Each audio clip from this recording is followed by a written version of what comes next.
Welcome to Hanging with Web Show on HWWS Web TV. I'm Thomas Carter Rochester, and today I am hanging with Terry. Terry, there we go. She's drinking. I love it. How are you today, Terry? I am 2 days into one of the biggest Fringe shows in Orlando, so I'm barely awake, tired, sticky, and drinking coffee. I am. I'm honestly the same way outside of the show. The show's different, and no coffee, but that's okay. I can't. I'm so sorry. I'm so sorry. I wish I was cool. But you're talking about the ethereal vampire enthrallment. Yes, right? Yes. Enthrallment, yes. Enthrallment. Enthrallment, the musical. Can you tell us a little bit about that and how it came to be? So back in January, I randomly answered a Facebook notification in the Orlando theater group. It was, we're looking for a director for a Fringe show. And that's literally what it said. And I went, I'm intrigued. So I answered it. And it turned out to be a vampire musical. And I went, okay. So we started working. The first draft of the script needed some work. And I went through and I looked at this person and I said, hey, so the Orlando International Fringe Festival is not the place to have a super serious script. We don't do that in this world. You need to be sexy, campy, and silly, or it's not going to sell.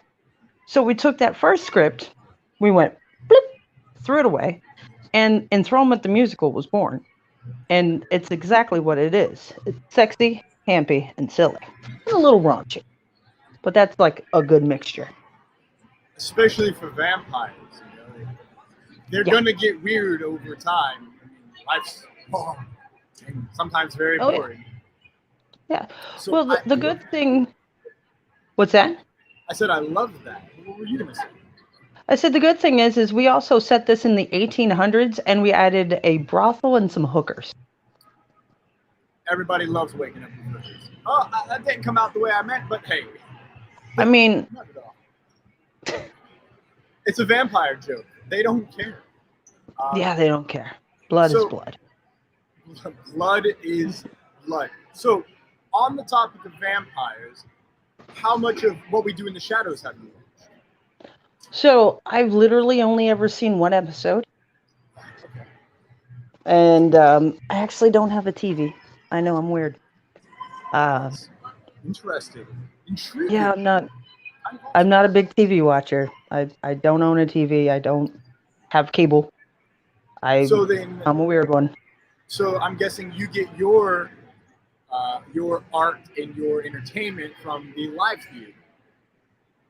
I'm more of a live theater person. I mean, I do catch media on my phone and on my computer, of course, but I'm more of a live theater person. I'm more of a go out and do person than sit at home and watch TV type person. Okay. So you run a production company, yes?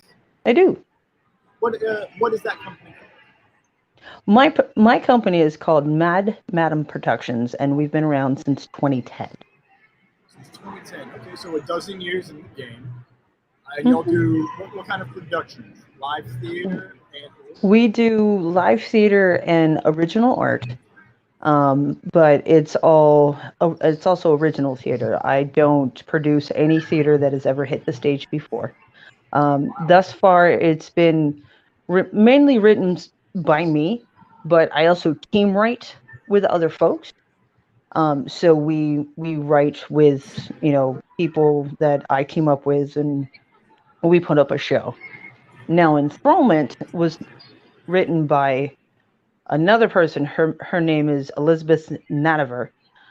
We're actually teaming up to write a new show called Lockdown that's coming to Tampa, Fringe. But she wrote Enthrallment the musical pretty much on her own. She also wrote the lyrics to the music. She pounded out this one in like the span of 3 days. She's a great writer. She's a little crazy, but a great writer. I mean, cranking out a script in 3 days is pretty crazy. So yeah. We've all been there at some point. Yeah. What would this is going to be a terrible question. I love asking these. What is your favorite Do it. production you've put on? I want to say my favorite production I've ever put on was a show called For Love or Brains. It's a zombie musical, and it's because zombies need love too. Need love too. Oh my God. Yep. I love that so much. If you ever need a zombie, I'll be a zombie. What was fun about that, and I always tell this story, the very first time I put on For Love or Brains was actually before my company was born, was in 2009. And the week I opened up the show, my main zombie, the character's name was Milton, but the actual guy, his nickname was Mongo. He came to my house to put on his zombie makeup and his costume. And I had just rescued a tiny little orange kitten. And I was keeping him kind of secluded in the bathroom for part of the day because I hadn't integrated him into the house yet. Yes.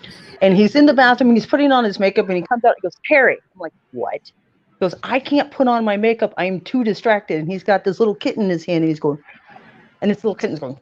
I'm like, he's like, "Why? Where did this come from?" I'm like, "I found him about 2 days ago. Can I have him?" I'm like, "No, but I know what I'm naming him." He's like, "What?" I'm like, "Milton." So Milton became my zombie kitty. And he lived up to his name, that's for sure. Yeah. Mongo wasn't happy that he couldn't keep him, but yeah, he was my zombie kitty for 14 years. Wow, 14. Yeah, and he was a 25-pound orange cat with five toes. 5 toes? Oh, Yeah. love it. So, do you have another cat or any other pets right now? Oh yeah. When I actually recently lost Milton this past September, he passed away. I felt a little bit of an ache in my heart because I felt like I needed to rescue someone in his honor, and I went looking, and I wasn't going to rescue anybody, but we went to the SPCA, and I wasn't going to rescue anybody, and we went looking in the cat room. And this little black kitten just kept following me around and headbutting me and pushing on me. And I sat on the ground, and my wife sat on the ground. And he climbed into my wife's lap and fell asleep. And then he noticed that I sat right next to my wife. So he climbed over into my lap and fell asleep. And my wife's like, "But you're looking for an orange kitten." I'm like, "I don't care about what color this kitten is. This is obviously our kitten. And I'm not taking a kitten home." Filling out the application. "I'm not taking a kitten home. Here's my fee. I'm not taking a kitten home. Here's my cat carrier." Crap. Marvin, who was a 2.5-pound kitten, is now a 20-pound monster who will be 1 year old in July. 1 year old in July. And he is a black cat who's got a couple white tufts here, but he's a monster. And on the Enthrallment the Musical official page, the very first picture on that page is actually a picture of my cat going. So yeah, Marvin is the vampire cat. Milton was the zombie cat. Marvin is the vampire cat. I love that. There seems to be a theme going. Seems to be a theme, yes. Next you'll have a mummy cat. Yeah, we're just gonna keep going with the classic monsters. Yeah, maybe a Frankenweenie to change it up, Yeah. So I don't mind that. How many shows do you have left for the Vampire Musical? So with the Vampire Musical, we are scheduled for 7 shows and a tech, which we've already done the tech in 2 shows. So we have 5 scheduled left. Our next show is Saturday, the 21st, and I believe it's at 5:45, which is a fun time. We've already sold a bunch of tickets for it, which is great. But there are still some seats left, not a bunch, because Saturday is one of those it will probably sell out. Yes. 5:45. It's a weekend show, so that's one of those. If you want to see it, go get your ticket because it's gonna sell. The hard part about that is parking's a beast. It always is. It's like a convention. Parking is a beast. But you get there with some time to spare. Go get some cheese curds from the lawn, because there's like a lawn of stuff and food, and hang out for a little bit. Go get your ticket and get in line for the show. But the big thing about the festival, the Orlando International Fringe Festival, is you got to buy a button, and that button allows you to see my show, but it also allows you to see the other shows in the festival. And what it is the ticket price, that where you go and you buy the ticket for the show, that money goes to the artist. And it's not some of the money, it's not most of the money, all of that money goes to the artist. That button money goes back to the festival. So you're supporting both the festival and the artists themselves. So say, for instance, the show that I'm doing, is the ticket price is $15. So all $15 goes back to my show. And what we do is, once the space is paid for, which the sales we've made, the space is paid for, the cast and crew splits that money and they get paid. The button money supports the festival itself, so they can put the festival on again next year and in the winter, because it happens twice a year. Happens twice a year. And where is it at? It's this weekend? Yes? So the Orlando International Fringe Festival takes place at the Orlando Shakespeare Theater and the Repertory Theater and the Manila Museum of Art over in Lock Haven Park. I think it's 811 Rollins Street in Winter Park, Florida. I believe that's the address, I think. Something like I don't know. I haven't had enough coffee yet, so don't quote me on that. We're not going to quote you at all, certainly. You can Google it, everybody else. Yes, use the Googs. Use the Googs. Or ask Siri. She's pretty sassy, but she will tell you. Or, Alexa, but we don't like to talk about Alexa. Ooh, no, she's really a problem. Mean. She yells at me at 5:30 every day. Ooh. I know. I'm already up. I don't need to be yelled at. Yeah, don't yell at me that early. Just don't talk to me before the sun's up. And if the sun's just gone down, probably don't talk to me. I'm a zombie. Yeah. No. Terry, thank you so much for giving us some of your day and joining us this bright and early morning. Everyone, please go out and support the Fringe Fest is in Winter Park, and make sure you follow Terry. Terry, where can everyone find you on social media? I am on Facebook. I'm on TikTok. I am on what's that thing called? Oh, Instagram. I'm Gen X, so I don't do the social media thing well.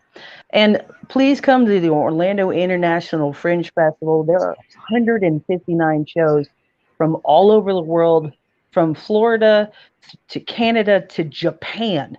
Like, there's a really cool Japanese show that's there. She is the cool lady.